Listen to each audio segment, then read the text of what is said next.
안녕하세요. 아포입니다.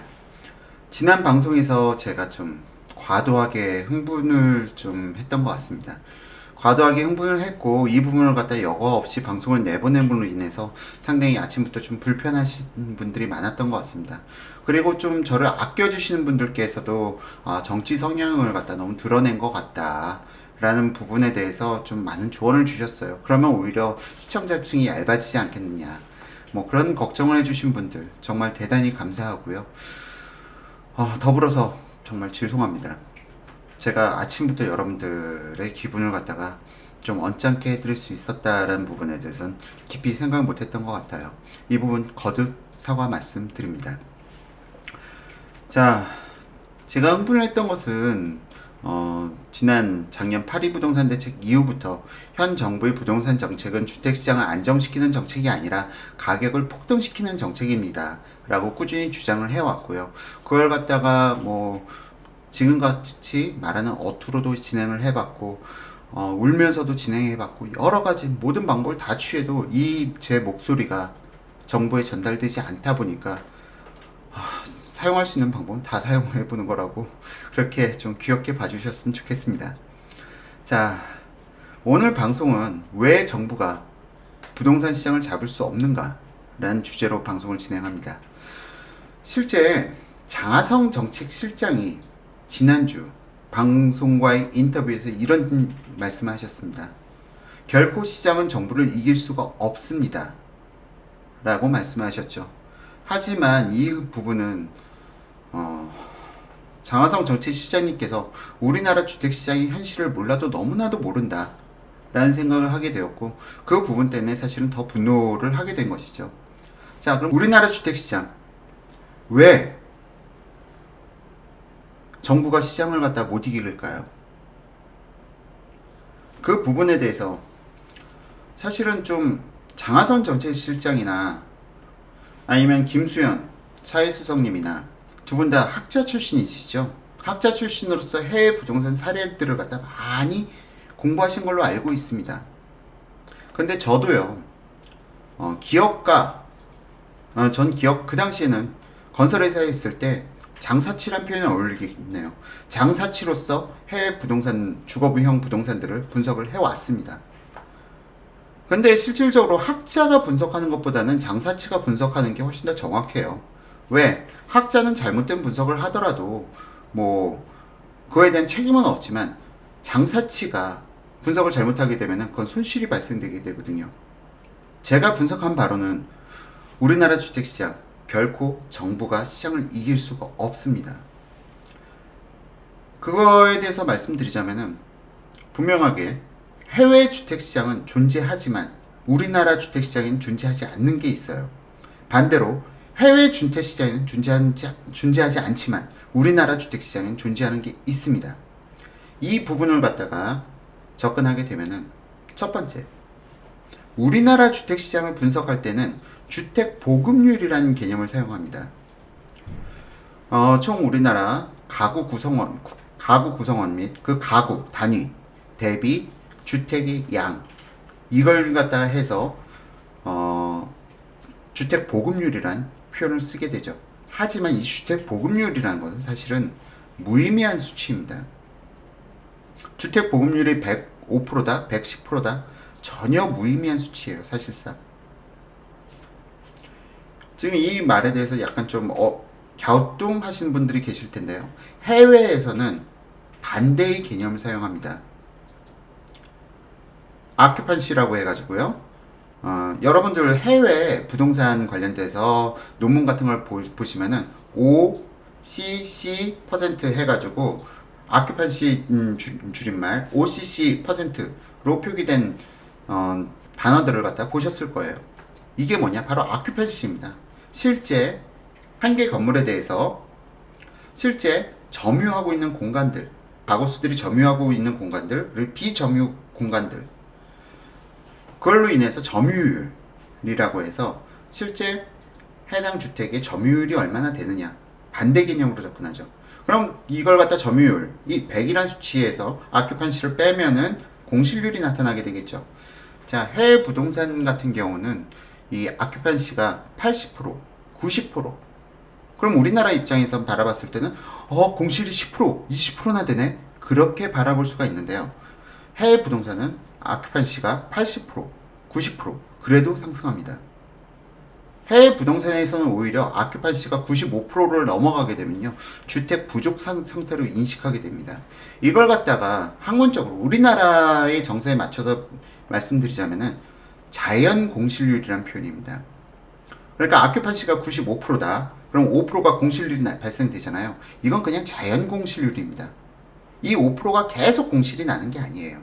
이 자연 공실률이라는 개념에 대해서 설명드리자면 뭐냐면은, 기존에 임차인이 있었다면은 기존의 임차인을 퇴거시키고 또 다시 새로운 임차인을 구할 때까지 이 방이 비어있는 기간 공실률이라는 표현으로 받아들이시면 됩니다.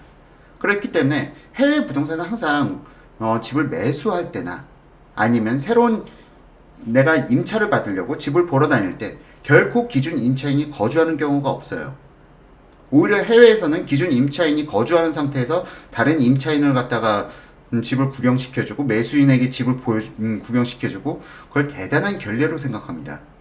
그렇기 때문에 해외에서는 항상 새로운 임차인을 구하거나 매도를 하기 전에 반드시 기존에 거주하고 있던 임차인을 갖다가 퇴거시킨 이후에 집을 보여주는 절차를 밟게 되죠. 그렇기 때문에 이 공실이 발생된 기간을 갖다가 기간 공실률 혹은 자연 공실률이라고 부릅니다. 그리고 더구나 이 자연 공실률에 대해서 아큐판시가 80%인데도 이 기간 공실률을 자연스럽게 인식하다 보니까 주택 가격이 상승하는 거예요.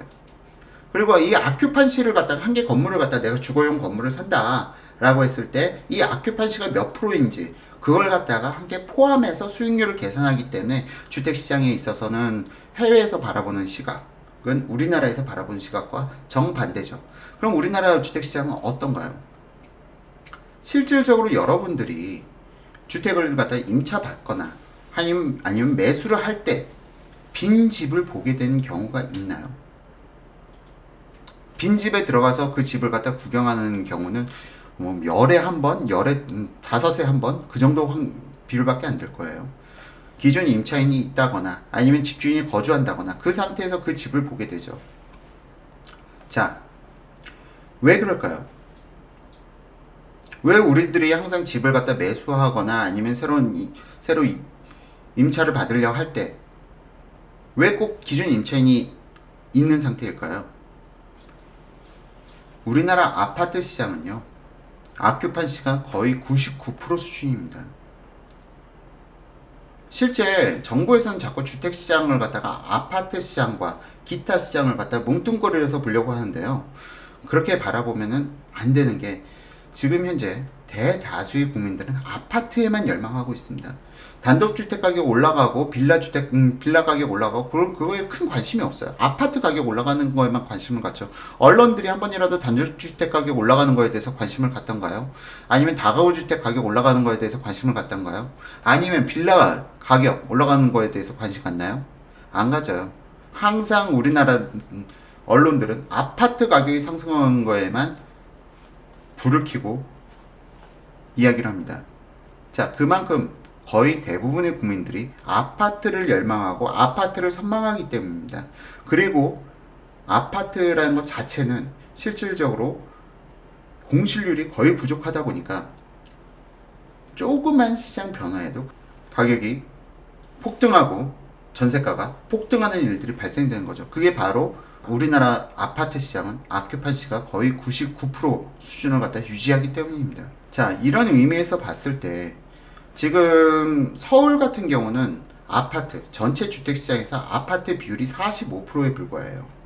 경기도 같은 경우는 60%까지 올라가긴 합니다. 자, 경기도로 따지면 나머지 40%의 주택에 거주하시는 다가구라든지 빌라, 연립 이쪽에 사시는 분들은 항상 아파트를 동경하고 있어요. 또한 서울의 55%의 인구들은 아파트를 동경하고 있어요. 아파트는 아큐판시가 서울은 거의 99%에 가까운 상태입니다. 자, 그런데 이 열망을 갖다가 주택시장이란 하나로 묶어서 보면은 오류가 발생될 수밖에 없는 거예요. 아파트 시장과 비아파트 시장으로 우리나라 주택시장은 바라봐야 되는 겁니다. 그런 개념에서 봤을 때 아큐판시가 99%인 시장을 갖다가 정부가 아무리 세금을 때려 박아봤자 이거는 이 세금은 그대로 가격이 전가될 수밖에 없는 거예요. 그런데 정부에서는 이 주택시장을 아파트 시장과 비아파트 시장으로 구분하려는 노력도 하질 않아요. 오로지 주택시장을 하나의 시장으로만 바라보게 되죠. 그렇게 바라보면 주택보급률 뭐 110%, 그럼 뭐합니까? 다가구 주택시장은 이미 공실들이 넘쳐나는 곳들이 있어요. 공실들이 넘쳐나는 곳들이 이미 있고요. 하지만 아파트 시장은 없다는 거죠. 그렇다면 국민들이 열망한 건 아파트니까 아파트를 갖다 더 공급을 해줘야 되는 게 맞는데 오히려 공급은 재개발도 막고 있죠. 재건축, 노후화된 아파트도 막고 있죠. 사실은 재정비 사업을 통해서 재개발 사업 그리고 재건축 사업 이 두 가지 사업을 갖다 활성화시킴으로 인해서 부족한 아파트 수를 공급해줘야 되는 겁니다. 이래야만 주택시장이 안정될 수가 있는 거예요. 그러니까 지금 여러분들께서도 가끔씩 착각을 하시는 게 우리나라 주택시장 주택 보급률이 105%다 뭐 110%다 근데 왜 주택 가격이 올라? 주택 가격이 오르는 게 아니라 아파트가 가격이 오르는 거죠. 아파트는 계속 기술성의 가치를 가지고 있고 아큐판시가 99% 수준이다 보니까 물론 신도시 같은 경우는 아큐판시가 싹 떨어지겠죠.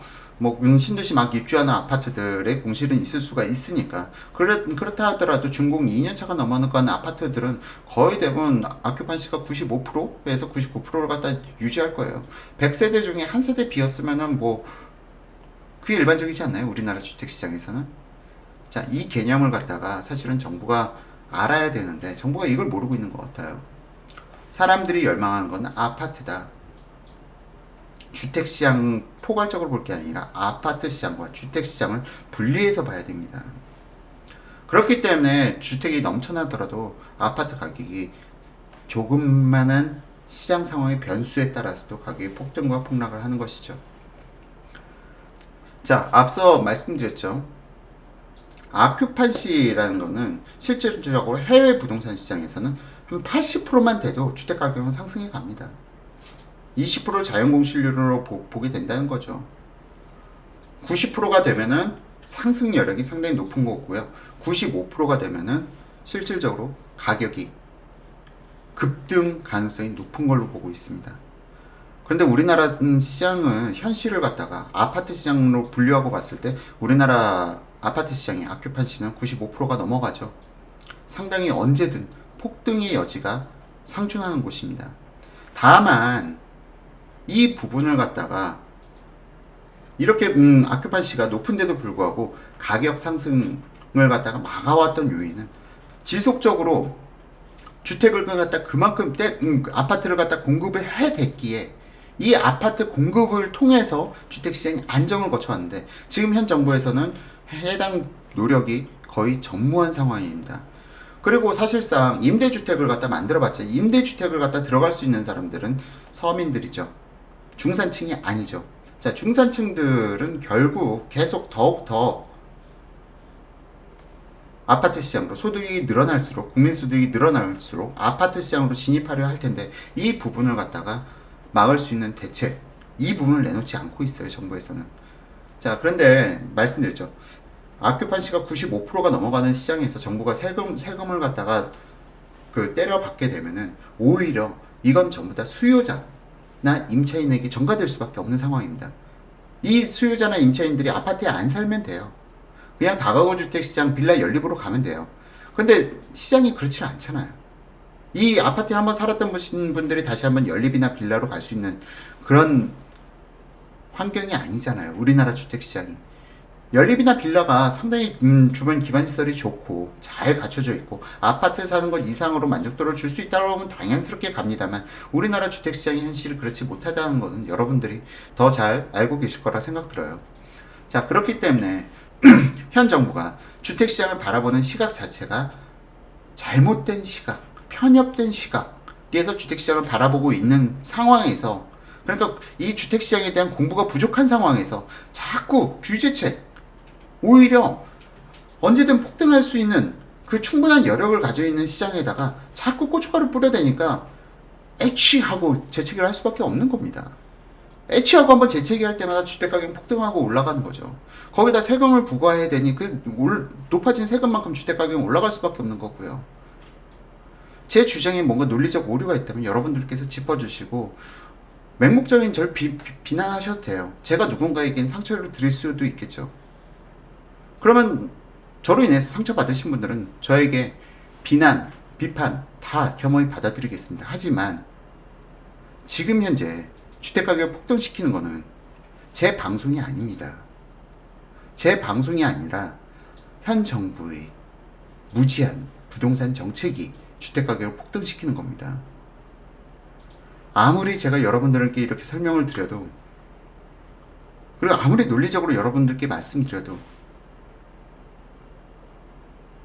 정부로는 얘기가 전달되지 않아요. 그렇다면 여러 국민들이 이 주택시장, 우리나라가 처한 주택시장의 진실을 알아야만 어리석은 정책을 들고 나오는 위정자들을 우리는 찍어주지 않을 수가 있겠죠. 자, 우리나라가 발전할 수 있는 방법은요, 여러분들이 더 현명한 선택을 할 수 있도록 여러분의 지적 사고 수준이 높아져야 되는 겁니다. 그게 된다면은 정치인들도 그 수준에 맞춰서 올라갈 수밖에 없어요. 하지만 우리 지적 수준이 올라가지 못한다면 정치인들의 지적 수준도 결코 올라가지 못합니다. 우리가 너무 세상을 갖다가 편협한 시각, 내가 바라보고자 하는 시각에서만 세상을 바라보는 건 아닌지 깊이 있게 생각해 볼 필요가 있습니다. 그리고 좀 더 넓은 시각, 우물 안의 개구리가 우물 밖으로 벗어나서 광활한 자연을 갖다 바라보는 그런 시각으로 우리가 세상을 바라봐야 할 필요가 있지 않을까 생각합니다. 지난 방송 너무 흥분해서 진행했던 점 다시 한번 거듭 사과드리고요. 앞으로는 좀 더 자제하고 방송을 진행하도록 하겠습니다. 지난 방송 정말 죄송하고요. 앞으로 다시 한번 웃으면서 방송을 진행해 나가도록 하겠습니다. 감사합니다.